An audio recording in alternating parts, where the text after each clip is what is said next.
Hello friends, स्वागत है आप सभी का हमारे यूट्यूब चैनल पर। और आज हम जिस टॉपिक को लेकर आए हैं वो है समान नागरिक संहिता। ये टॉपिक एक इम्पोर्टेंट टॉपिक है क्योंकि वर्तमान में ये जो है इम्पोर्टेंट है, इसलिए है क्योंकि ये चर्चा में है। अभी अभी हाल ही में कानून मंत्री किरण रिजिजू का एक विवादित बयान समान नागरिक संहिता को लेकर आया है, जिससे ये मामला एक बार से फिर से चर्चा में है। ठीक है, हम बात करेंगे कि क्या है समान नागरिक संहिता, यूनिफॉर्म सिविल कोड, और वर्तमान में जो सरकार है वो इसको लागू करना चाहती है, पूरे भारतवर्ष में इसको जो है लागू करना चाहती है।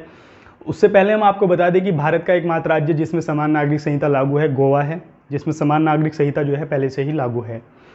इसके बिंदुओं पर हमने महत्वपूर्ण बिंदुओं को बनाया है कि सबसे पहले हम बात करते हैं कि यूनिफॉर्म सिविल कोड होता क्या है, फिर उसके बारे में कि इतिहास से इसका क्या संबंध है, वर्तमान में जो है जो यूनिफॉर्म सिविल कोड है या फिर समान नागरिक संहिता है तो उसका इतिहास से क्या संबंध रहा है, और संविधान में इसके क्या प्रावधान हैं, यूनिफॉर्म सिविल कोड के संविधान में क्या प्रावधान हैं, और सर्वोच्च न्यायालय या सुप्रीम कोर्ट इस पर अपनी क्या राय रखता है, उसके बारे में हम चर्चा करेंगे। उससे पहले हम समझते हैं कि समान नागरिक संहिता क्या होती है। तो समान नागरिक संहिता को समझने से पहले, यूनिफॉर्म सिविल कोड को समझने से पहले हम बात करते हैं कि कानून क्या होता है। देखो, कानून जो है वो नियमों और विधियों का एक समूह है जो किसी एक क्षेत्र, विशेष क्षेत्र में जो है लागू किया जाता है और वहाँ के आम लोगों को न्याय दिलाने के लिए। यानी कि अगर आज हम बात करें, आज के दौर में हम बात करें तो कोई भी व्यक्ति अगर कोई ऑफेंस करता है या फिर कोई जो है अपराध करता है तो उसको ये मालूम होता है कि इस अपराध पे मुझे क्या सज़ा मिलेगी या कानून इस अपराध पर क्या सज़ा दे सकता है। ठीक है, तो इसलिए जो है कानून किसी भी देश में किसी भी देश को सुचारू रूप से चलाने के लिए, शांतिपूर्वक किसी भी देश को, किसी भी विशेष क्षेत्र को चलाने के लिए कानून बहुत इंपॉर्टेंट है। और हम बात करते हैं कि कानून, भारत में कानून दो तरीके के कानून होते हैं। एक होते हैं सिविल कानून और एक होते हैं आपराधिक कानून। सिविल कानून को हम जो है दीवानी मामले बोलते हैं और आपराधिक कानून को हम जो है फौजदारी मामले बोलते हैं। अभी हमें यहाँ पर इंपॉर्टेंट चीज़ ये है कि हमें ये देखना है कि जो यूनिफॉर्म सिविल कोड है या फिर समान नागरिक संहिता है वो निकलकर कहाँ से जो है सामने आया है। तो सबसे पहले हम बात करते हैं कि सिविल कोड, यानी कि सिविल जो है मामलों की। तो सिविल मामलों में जो हमारे मामले आते हैं वो दो संगठनों या फिर दो व्यक्तियों के बीच का मामला। ठीक है, हम बात करते हैं कि सिविल कोड में जो हमारा जो सिविल कानून है उसमें कौन से मामले आते हैं, तो दो संगठनों या फिर दो व्यक्तियों के बीच विवाद का मामला। ठीक है, धन के विवाद का मामला, तलाक के विवाद का मामला, या फिर जो है बच्चों को गोद लेना या बच्चों उनकी कस्टडी, ये आदि जो हैं इसके अंतर्गत ये जो है कानून आते हैं। ठीक है, समझ गए, बच्चों की कस्टडी, तलाक, धन से संबंधित मामले इसी जो हैं सिविल कानून यानी कि दीवानी मामलों के अंतर्गत आते हैं। दूसरी ओर अगर हम बात करें तो दूसरी ओर जो है हमारे आपराधिक कानून हैं यानी कि फौजदारी मामले। तो इनके अंतर्गत क्या होता है कि हत्या, रेप, डकैती, हमला, यानी कि जो समाज के खिलाफ जो एक्टिविटीज़ की जाती हैं, समाज के जो है अगेंस्ट जो अपराध किए जाते हैं उनको हम फौजदारी मामलों में रखते हैं। यानी कि डकैती हो गई और आपराधिक मामलों में हत्या हो गई, रेप हो गया। अब यहाँ से जो है एक चीज़ इंपॉर्टेंट है जो समझने की है, जो हमारे आपराधिक मामले हैं यानी कि जो हमारे जो हैं फौजदारी जो मामले हैं, फौजदारी जो कानून है उनमें कहीं ना कहीं समानता है। यानी कि अगर कोई व्यक्ति, भारत का कोई व्यक्ति किसी की हत्या कर देता है या अटेम्प्ट टू मर्डर कर देता है तो संविधान में जो उसके लिए सजा है, जो प्रावधान है, वो सभी धर्मों के व्यक्तियों के लिए समान है। यानी कि अगर कोई व्यक्ति हिंदू है या मुस्लिम है, उसका इससे कोई संबंध नहीं है, तो उसको जो सजा जो है किसी भी विशेष धर्म के व्यक्ति को लिए अलग सजा नहीं है, बल्कि हत्या के लिए जो सजा हिंदू को मिलेगी वही सजा जो है मुस्लिम समुदाय के व्यक्ति को भी वही सजा दी जाएगी। ये इसके अंतर्गत है। यानी कि हम कह सकते हैं कि जो फौजदारी के मामले हैं, फौजदारी के जो मामले हैं उनमें जो सजा का प्रावधान है वो देश के सभी नागरिकों के लिए, सभी समुदाय के व्यक्तियों के लिए समान जो है कानून बनाया गया है। ठीक है, उसके बाद हम बात करते हैं सिविल मामलों की यानी कि दीवानी मामलों की। तो दीवानी जो मामले हैं उनमें कई मामले ऐसे हैं जिनमें जो है समानता हमें देखने को नहीं मिलती है। ठीक है, उठा दो उसको। तो कुछ मामलों में हम दीवानी मामलों में हमें समानता देखने को नहीं मिलती है। दीवानी जो मामले हैं, सिविल जो मामले हैं, सिविल जो कानून हैं उनमें समानता देखने को नहीं मिलती है, जो धर्म के आधार पर बदलते रहते हैं। जिस प्रकार से जो है अगर हम तलाक की बात करें तो तलाक देने का प्रावधान हिंदू समुदाय में अलग है और मुस्लिम समुदाय में अलग है, उसके लिए अलग कानून है और मुस्लिम समुदाय के लिए अलग कानून है।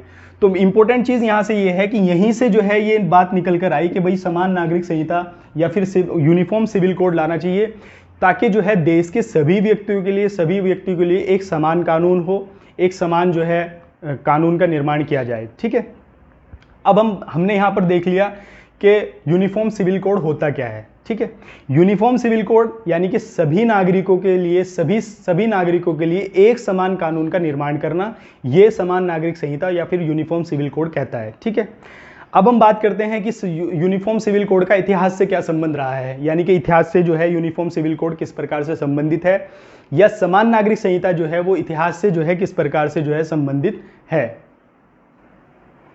तो इतिहास से अगर हम इस इतिहास के बारे में बात करें, इतिहास से संबंधित अगर इसके बारे में हम बात करें, तो सर्वप्रथम जो है 1835 का वर्ष है। 1835 का वर्ष वो वर्ष है जब जो है ब्रिटिश सरकार जो है भारत पर कब्जा किए हुए थी, या फिर भारत पर जो शासन कर रहा था वो ब्रिटिश सरकार जो है भारत पर शासन कर रही थी। तो ब्रिटिश सरकार जो है एक रिपोर्ट जारी करती है, उस रिपोर्ट में कहती है कि कुछ अपराधों में समान कानून बनाने की बात करती है। ठीक है, इंपॉर्टेंट चीज़ यहाँ पर यह है कि 1835 में ब्रिटिश सरकार एक रिपोर्ट पेश करती है जिसमें कुछ अपराधों में एक समान कानून बनाने की बात करती है। लेकिन यहाँ पर इंपॉर्टेंट चीज़ ये है कि उन्होंने इसमें जो है एक नोट किया था, वो नोट ये था कि इसमें हिंदू मुस्लिम के व्यक्तिगत कानूनों को, यानी कि हिंदू और मुस्लिम समुदाय के व्यक्तिगत कानूनों को इससे बाहर रखा जाएगा। ठीक है, सबसे पहले हम बात करते हैं इतिहास से जोड़ते हुए इसके। 1835 में ब्रिटिश सरकार एक रिपोर्ट पेश करती है जिसमें कुछ अपराधों के लिए एक समान कानून बनाने की बात करती है। ठीक है, उसी में जो है रिपोर्ट में कहते हैं कि भाई इसमें हिंदू और मुस्लिम समुदाय के व्यक्तिगत कानूनों को इससे बाहर रखा जाएगा। ठीक है, पहली बार जो है समान नागरिक संहिता या फिर समान जो है नियम कानून की बात अगर हम बात करें तो वो यहाँ से निकलकर सामने आती है। ठीक है, दूसरी हम अगर बात करें तो दूसरी बात करते हैं हम वर्ष 1941 की। वर्ष 1941 वो वर्ष है जब जो है भारत जो है देश आज़ाद ही होने वाला था। हमारा भारत देश 1947 में जो है आज़ाद हो जाता है, और वर्ष 1941 का वर्ष वो वर्ष है जब भारत देश जो है आज़ाद होने वाला था और ब्रिटिश सरकार जो है भारत से समाप्त, यानी कि ब्रिटिशों का जो सत्ता थी वो भारत से समाप्त होने वाली थी। तो उसमें जो है जो देश का धार्मिक, उस समय देश का जो धार्मिक ढांचा था वो बहुत जटिल हो चुका था, यानी कि बहुत मजबूत हो चुका था। इसलिए जो है उस समय एक BN राव समिति का गठन किया जाता है। 1941 के आसपास जो है BN राव समिति का गठन किया जाता है, और इस समिति की सिफारिश पर ही हिंदू उत्तराधिकार अधिनियम लागू किया जाता है। ठीक है, इंपॉर्टेंट चीज़ देखो यहाँ से ध्यान में रखनी है।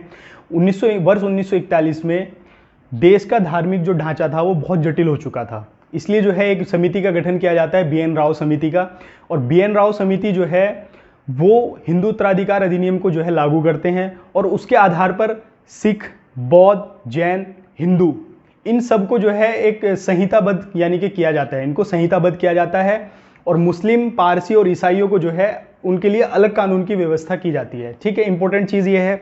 इतिहास से अगर हम बात करें तो समान नागरिक संहिता की बात निकलकर कहाँ से सामने आई है, और उसके बाद अब हम इसको जो है संविधान में जोड़ते हैं कि संविधान में इसके क्या प्रावधान है। ठीक है, अब हम संविधान की अगर अब बात करें तो संविधान के भाग 4 में नीति निर्देशक तत्वों का उल्लेख है। संविधान का भाग 4 अनुच्छेद 36 से लेकर 51 तक जो है नीति निर्देशक तत्वों की बात कही गई है। उसमें संविधान के अनुच्छेद 44 यानी कि भाग 4 के अनुच्छेद 44 में आर्टिकल 44 में समान नागरिक संहिता की बात की गई है। देखो इंपॉर्टेंट चीज़ ये है, इसमें लिखा क्या गया है, यानी कि राज्य प्रयास करेगा। राज्य में जो निर्देश दिया गया है वो तीनों जो है चीज़ों को दिया गया है, विधायिका, न्यायपालिका और कार्यपालिका। विधायिका, न्यायपालिका और कार्यपालिका, उनको आदेश दिया जाता है कि राज्य प्रयास करेगा। क्या प्रयास करेगा? कि यानी कि समान नागरिक संहिता लागू करेगा, लागू करने के प्रयास करेगा। ठीक है, इंपॉर्टेंट चीज़ है, बात हो गई। लेकिन वहीं जो है अनुच्छेद 37 भाग 4 का अनुच्छेद 37 नीति निर्देशक तत्वों को गैर परिवर्तनीय कहता है कि जो भाग 4 के अंदर नीति निर्देशक तत्व हैं उन्हें अनुच्छेद 37 गैर परिवर्तनीय हैं, यानी कि वो जो नीति निर्देशक तत्व हैं वो गैर परिवर्तनीय हैं। ठीक है, यहाँ से ये बात निकल के सामने आती है कि अगर जो है सुप्रीम कोर्ट या फिर हाई कोर्ट में हम इनको चुनौती दे सकते हैं तो नहीं दी जा सकती, क्योंकि इसमें बात ये कही गई है कि राज्य प्रयास करेगा, यानी कि ये नहीं कहा कि इनको सख्ती से जो है लागू किया जाएगा। ठीक है, इंपॉर्टेंट चीज ये है। तो अगर हम संविधान से इसको जोड़ के बात करें तो संविधान के भाग 4 में अनुच्छेद 44 में समान नागरिक संहिता की जो है बात की गई है। ठीक है, उसके बाद हम बात करते हैं कि सुप्रीम कोर्ट ने इस पर क्या राय रखी है। तो एक केस आता है 1985 का शाहबानो केस। शाहबानो केस जो है वो 1985 का केस है। शाहबानो एक महिला 62 वर्षीय महिला थी जिसके 5 बच्चे थे और 62 वर्ष की अवस्था में इनके जो शौहर थे, इनके जो पति थे, उन्होंने इनको तलाक दे दिया। तो यह सुप्रीम कोर्ट में जाती हैं कि भाई अब जो है इस एज में कोई शादी नहीं हो सकती, कोई दूसरा व्यक्ति इनको जो है रख नहीं सकता।